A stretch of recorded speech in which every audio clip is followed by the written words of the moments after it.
Governor Brown, thank you so much for doing this. So let's start with masks.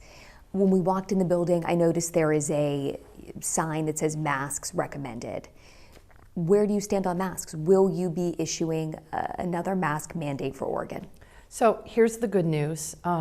Oregon has done an incredibly good job getting people vaccinated. We met President Biden's goal of 7 out of 10 adults being vaccinated by the end of June, and we met that goal. The challenge is, of course, the Delta variant, and it is extremely transmissible. And so Dr. Dean Seidlinger is recommending, he's our state epidemiologist, he's recommending that when folks are indoors, that they be masked up. So you're sticking with recommendation right now? Absolutely.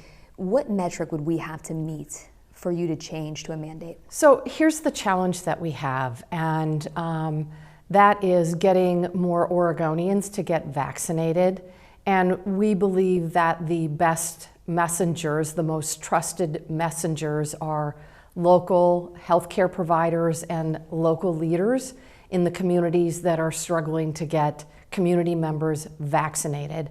I do not believe that a statewide mask mandate helps in that effort. We are, however, going to be requiring masks for schools, K through 12 schools, starting in the fall. We want to make sure that kids are in school 5 days a week.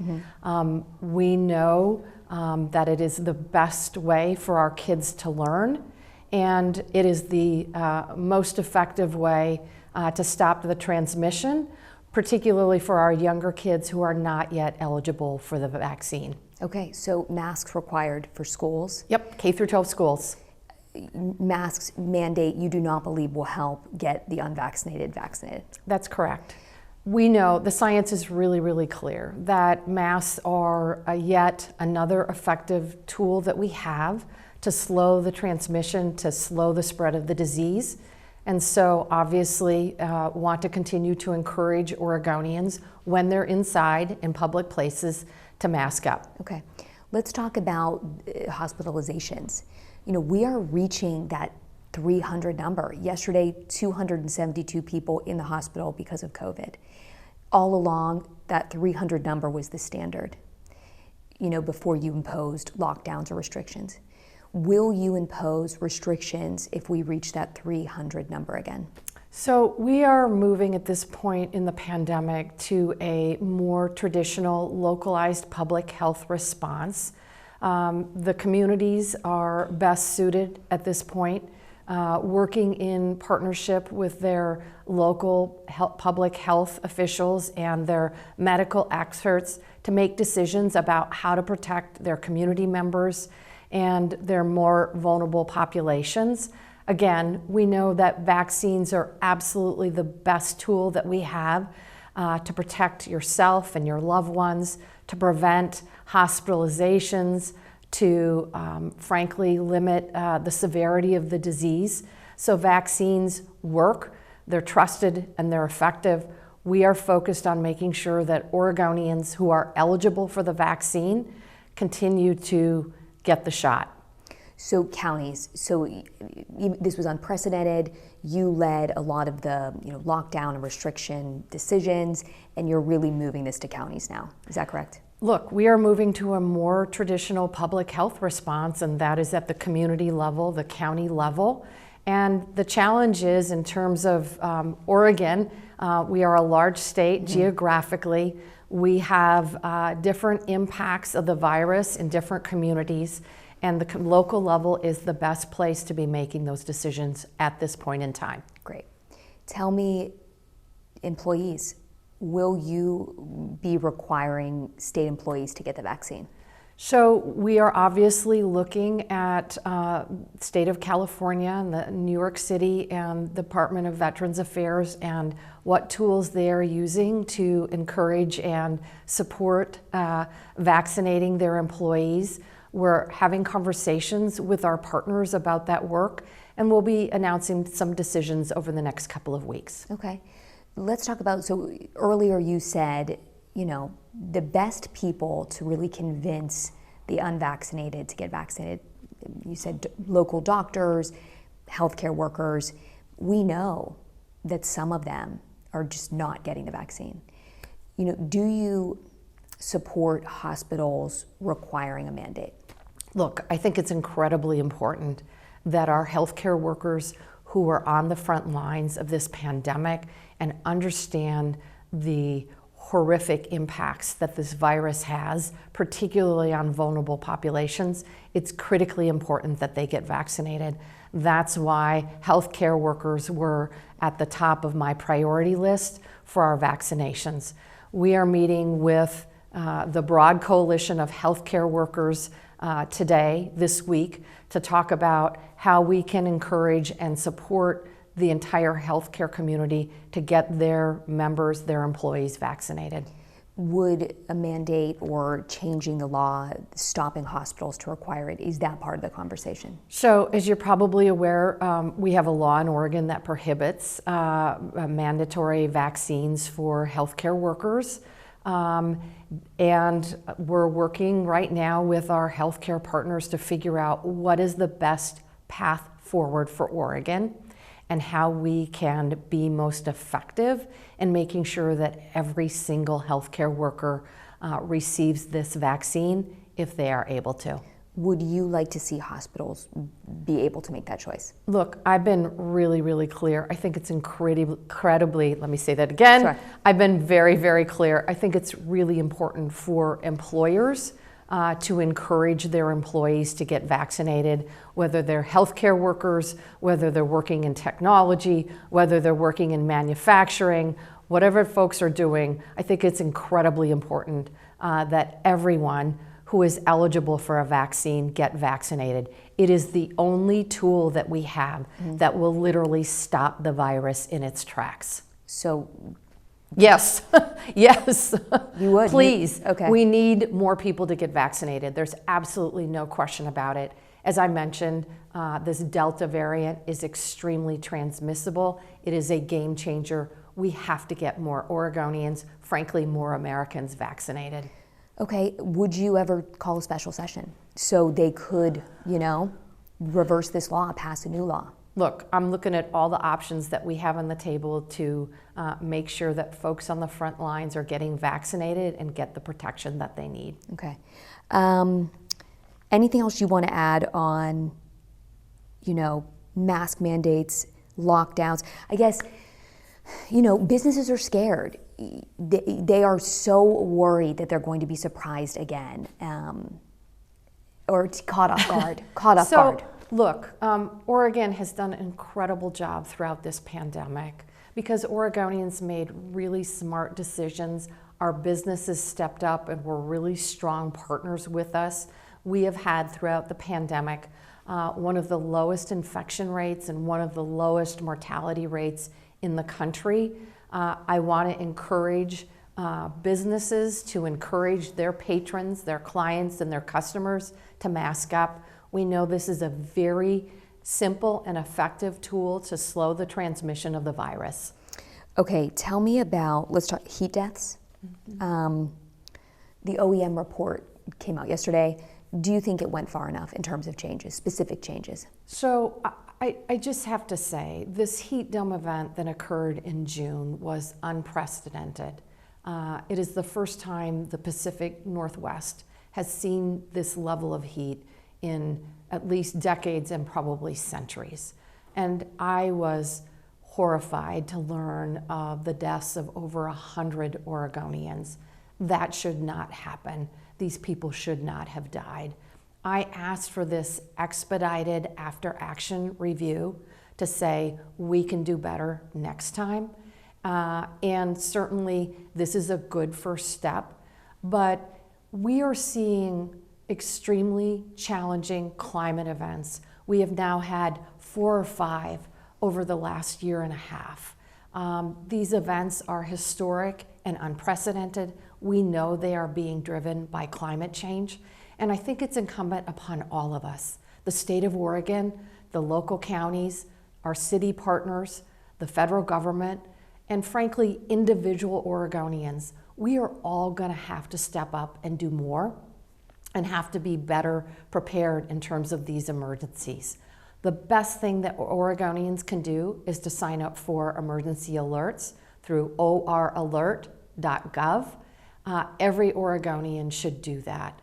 Every Oregonian needs to know how to be 2-week prepared, whether it's for an earthquake or, as we saw in February, this unprecedented ice storm. As you know, over 500,000 Oregonians lost power. So we have to be better prepared. And as we saw from the wildfires in September, no corner of the state is immune from these wildfires. So we all have to be ready, we all have to be better prepared, and the state has to do more, and that's exactly what we're doing. So to prepare for the heat event that's happening on Friday, possibly Saturday as well, according to the after action review, we need to do better around communication and coordination. We're doing exactly that. And working with our local partners, we are making sure that the 211 line, which is a nonprofit, generally speaking, coordinated through the counties, that is fully staffed 24/7. We are working to make sure that public transit, and I honestly just had a call with the new director at TriMet last night to say, we need you to make sure that fares are free for Oregonians that can't afford a fare and need to get to a cooling center, or honestly just need to ride on a bus to stay cool. And they are doing that. So there's absolutely more work to be done, and I am committed to doing that, and I know our local community partners are as well. All right, so TriMet, they'll do it this weekend? They'll do it on Friday, yes. Wow, okay. When it comes to the deaths, so we know that people died Sunday and Monday. Your office was not told until Wednesday, the governor. How does that happen? Well, clearly we need to have better alignment in terms of communication, and that means from the county level to the state level, and we're working to make sure that that is better aligned. I can't imagine that you were, felt good about that. I was horrified, honestly, to learn that. And we, you led a pep rally. The state had a pep rally on Wednesday, and dozens of people had died.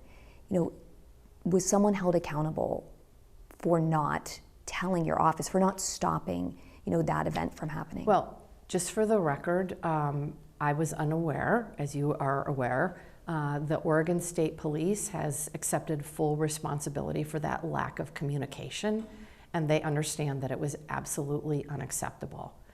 As you're also aware, Washington went ahead and had an event as well that day. Okay. What else would you like to see specifically changed? So I've had a meeting with the coordinated care organizations. They're the providers that deliver health care to our most vulnerable Oregonians. Roughly 1 out of 4 Oregonians is on the Oregon Health Plan.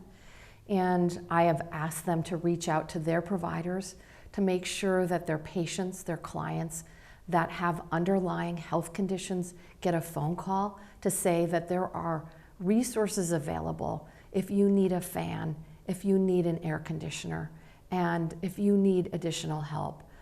To reach out. And they have also done an after-action report. We're still in the midst of reviewing that report, but I really appreciate their willingness to step up and help protect and make sure that our most vulnerable Oregonians get access to the health care that we need.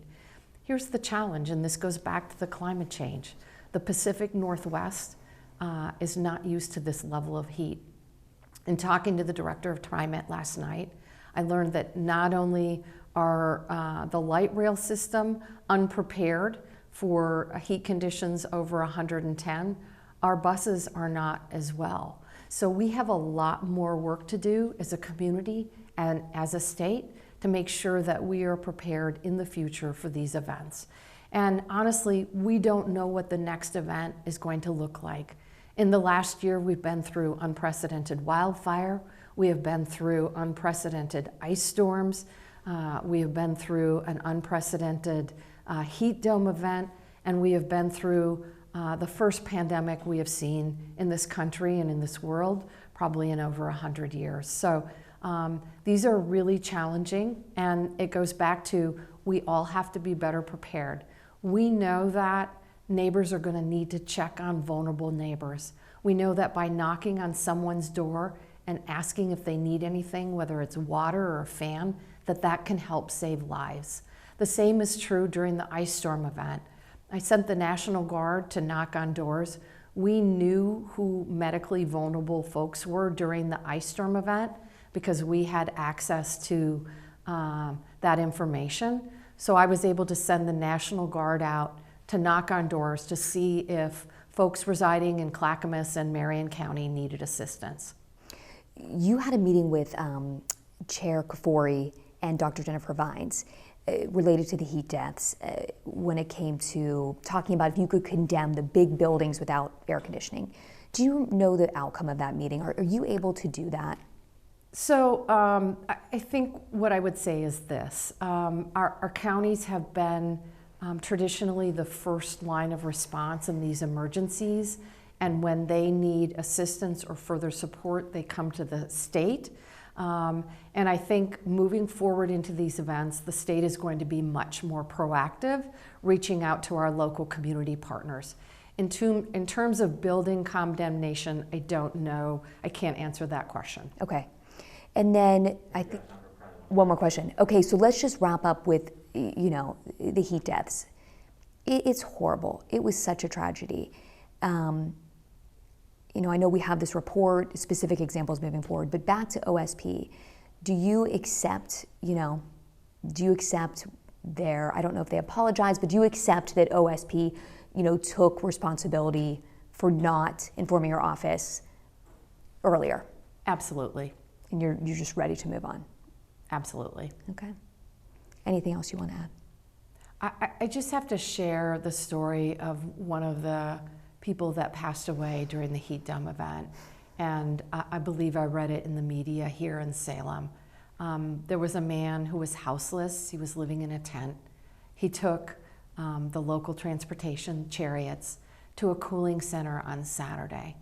But the buses in Salem don't run on Sunday, and he was found dead in his tent on Sunday evening. So that's the kind of level of outreach and support we're going to need to provide to community members moving forward.